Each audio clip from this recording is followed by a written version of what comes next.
ఆదికాండము 34వ అధ్యాయం. లేయా యాకోబునకు కనిన కుమార్తె అయిన దీనా ఆ దేశపు కుమార్తెలను చూడవెళ్ళెను. ఆ దేశము నేలిన హివ్వీయుడైన హామోరు కుమారుడకు షెకెము ఆమెను చూచి ఆమెను పట్టుకొని ఆమెతో శయనించి ఆమెను అవమానపరచెను.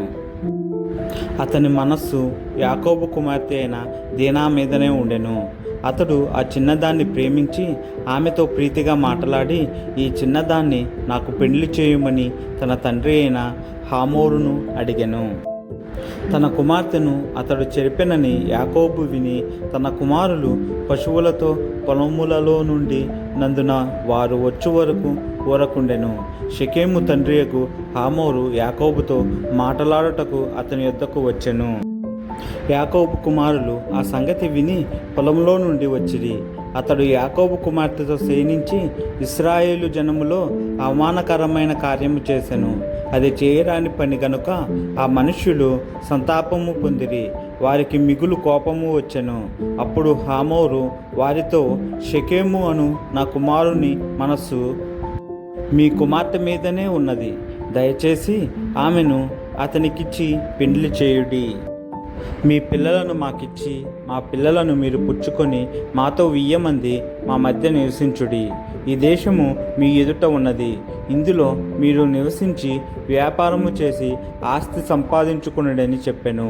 మరియు షెకెము, మీ కటాక్షము నా మీద రానీయుడి. మీరేమి అడుగుదురో అది ఇచ్చెదను. ఓలియు కట్నమును ఎంతైనను అడుగుడి, మీరు అడిగినంత ఇచ్చేదను. మీరు ఆ చిన్నదాన్ని నాకు ఇయ్యుడని ఆమె తండ్రితోనూ ఆమె సహోదరులతోనూ చెప్పెను. అయితే తమ సహోదరి అయిన దీనాను అతడు చెరిపినందున యాకోబు కుమారులు షెకెముతోనూ అతని తండ్రి అయిన హామోరుతోనూ కపటముగా ఉత్తరమిచ్చి అనినదేమనగా, మేము ఈ కార్యము చేయలేము. సున్నతి చేయించుకునని వానికి మా సహోదరిని ఇయ్యలేము. అది మాకు అవమానమగును.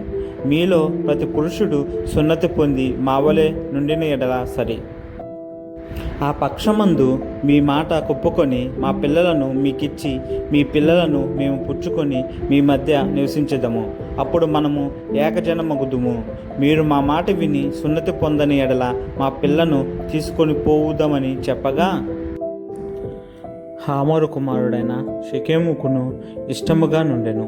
ఆ చిన్నవాడు యాకోబు కుమార్తె యందు ప్రీతిగలవాడు కనుక అతడు ఆ కార్యము చేయుటకు తడవు చేయలేదు. అతడు తన తండ్రి ఇంటి వారందరిలో గనుడు. హామోరును అతని కుమారుడైన షెకెమును తమ ఊరి గవిని యొద్దకు వచ్చి తమ ఊరి జనులతో మాట్లాడుచు, ఈ మనుషులు మనతో సమాధానముగా నున్నారు కనుక వారిని ఈ దేశమందు ఉండనిచ్చి ఇందులో వ్యాపారము చేయనీయుడి. ఈ భూమి వారికిని చాలినంత విశాలమై ఉన్నది కదా. మనము వారి పిల్లలను తీసుకొని మన పిల్లలను వారికి ఇద్దాము. అయితే ఒకటి, ఆ మనుష్యులు సున్నతి పొందినట్లు మనలో ప్రతి పురుషుడు సున్నతి పొందిన ఎడలనే మన మాటకు వారు ఒప్పుకొని మనలో నివసించి ఏకజనముగా నుందురు. వారి మందలు, వారి ఆస్తి, వారి పశువులన్నీ మన వగును గదా. ఎట్లయినను మనము వారి మాటకు ఒప్పుకొందము. అప్పుడు వారు మనలో నివసించుదరనగా హామోరును అతని కుమారుడకు షెకెమును చెప్పిన మాట అతని ఊరి గవిని ద్వారా వెళ్ళువారందరూ వినిరి.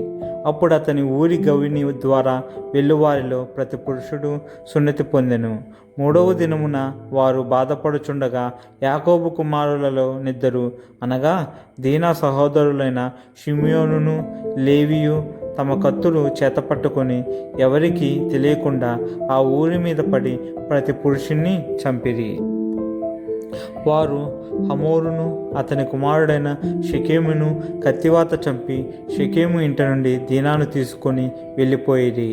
తమ సహోదరిని చెరిపినందున యాకోబు కుమారులు చంపబడిన వారు ఉన్న చోటికి వచ్చి ఆ ఊరు దోచుకొని వారి గొర్రెలను, పశువులను, గాడిదలను, ఊరిలోని దేమి, పొలములోనిదేమి, వారి ధనము యావత్తును తీసుకొని వారి పిల్లలనందరినీ వారి స్త్రీలను చెరపెట్టి ఇండ్లలోనున్నదంతయు దోచుకొనిరి.